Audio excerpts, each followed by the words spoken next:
Şimdi malumunuz 2 gün önce Mardin Dargeçit ilçesine bağlı Geri Cafer dediğimiz köyde bir gönüldaşımız Dargeçit ilçesinde alçakça bir şekilde katledildi, şehit edildi. 2 gün önce biz onun taziyesiyle, cenazesiyle uğraşırken işte Ercan Başkanımızın da haberini yine o gece aldık.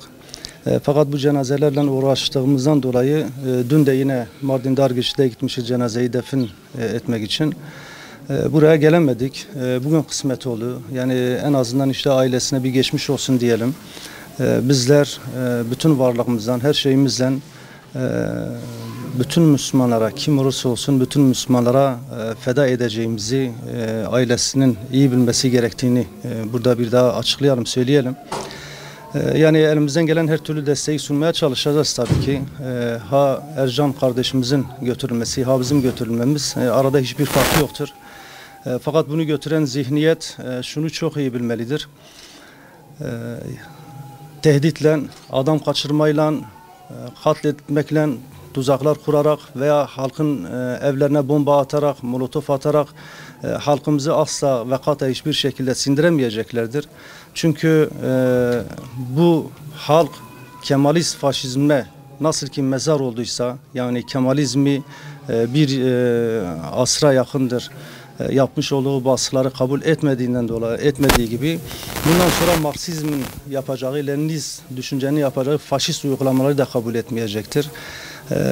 İslami hareket, Müslümanlar hiçbir zaman tarihin hiçbir döneminde kafirlere asla boyun eğmemişlerdir.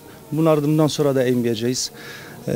Marksist PKK'nın başkanımızı kaçırması ve daha önce üye ve gönüllülerimizin evlerini bombalaması, kaçırmaya teşebbüs etmesi tamamen İslam düşmanlığından kaynaklanıyor.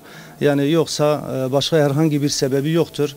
Çünkü onlar Marksizmi bu topraklara, dinsizliği bu topraklara hakim kılmaya çalışıyorlar ve önlerinde görmüş oldukları tek engel de Hür Dava Partisi ve ona bağlı olan, onun türevleri olan sivil toplum kuruluşlarıdır. Ve bizler de bugüne kadar yapmış olduğumuz sosyal ve kültürel etkinliklerimiz ve faaliyetlerimizle halkımızı bilinçlendirmeye, halkımızı maddi ve manevi olarak kalkındırmaya devam ettik ve etmeye de devam edeceğiz. Yani bunlar aslında tarihten de ibret almıyorlar. Fakat genel kurullarımız, yetkili başkanlarımızın görüşmeleri devam etmektedir.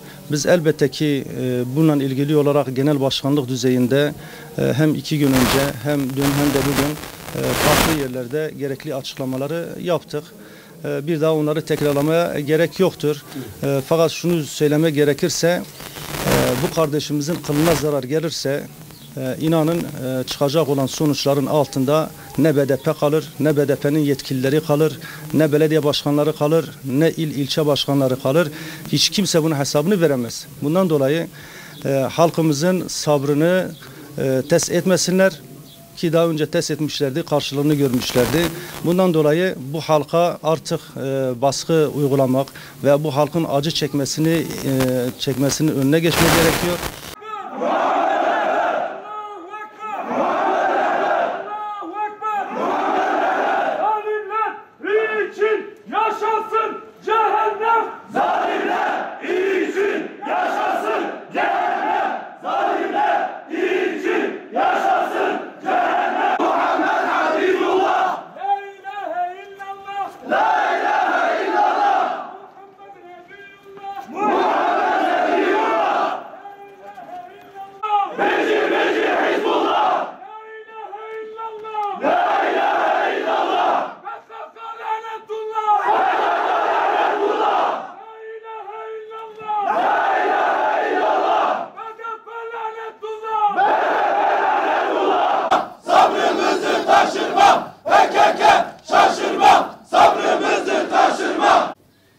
Kıyam dergahındayız. Şeyh Said'in torunları şu an Şeyh Said'in yolunu takip etmek üzere tekrardan Piran'a gelmiştir. Piran'a gelme sebebimiz Dicle ilçe temsilcimiz Ercan kardeşimizin PKK tarafından kaçırılmasıyla ilgili biz buraya toplanmışız. Tarih yine tekerrür ediyor. O zamanki Habbablar, o zamanki Bilaller, o zamanki Süheybler, Allah şahittir. Ne için şehit ediliyorsa, ne için işkence ediliyorsa, bugünün Ercanları, bugünün Muhammedleri, bugünün Mikailleri, bugünün bacıları aynı o sahabeler gibi işkence edilmekte, şehit edilmekte, kaçırılmaya çalışılmakta, hunharca katledilmektedir. Ama kafir ve zalimler bilsin ki tarih boyunca nasıl ki Nemrutlar İbrahimlere karşı mağlup olduysa, nasıl ki Firavunlar Musa'lara karşı mağlup olduysa, nasıl ki Ebu Cehiller, Ütbeler, Şeybeler Hazreti Muhammed'e ve ashabına karşı mağlup olduysa ve nasıl ki TC devleti Şeyh Said Palu ve arkadaşlarına karşı velev ki onları şehit etse bile mağlup olduysa, PKK, BDP, KCK zalimleri bilsin ki onlar da mağlup olacaklar. PKK şaşırma. Kürt halkı İslamidir. Dolayısıyla İslami olmayan, Muhammedi olmayan, Kur'an'ı olmayan hiçbir oluşum burada yer bulamaz.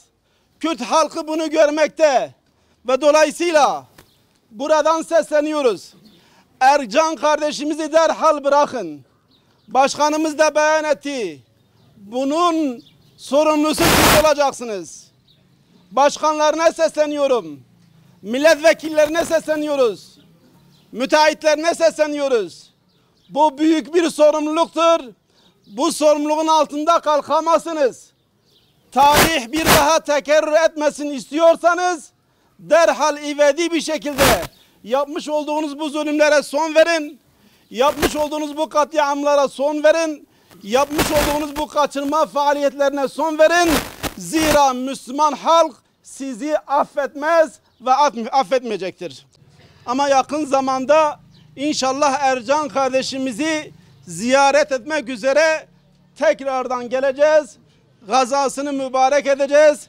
Direnişini mübarek edeceğiz.